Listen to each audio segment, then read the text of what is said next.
It devastated this whole neighborhood. It looked like a bomb went off.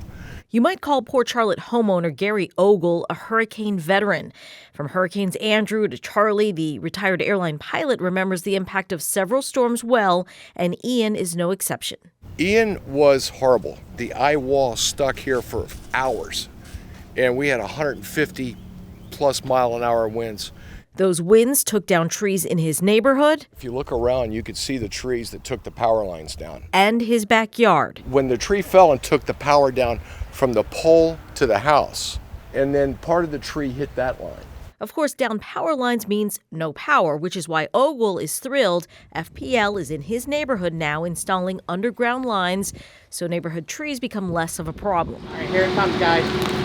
So we see day to day and during severe weather that the leading cause of outages is vegetation. Sean Johnson, an FPL spokesperson, says underground lines had 6 times fewer outages than overhead lines during severe weather and perform 50% better day to day.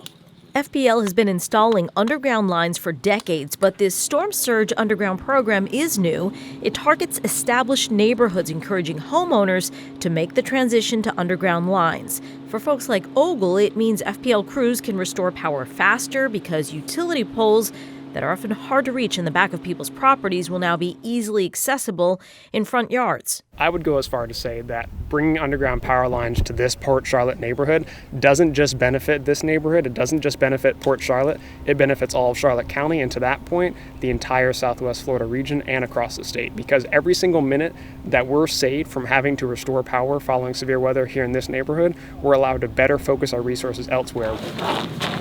FPL crews showed the media how the installation of underground lines works, which doesn't involve trenching. The drilling machine has a low impact for the customer for any type of landscaping it has on the property.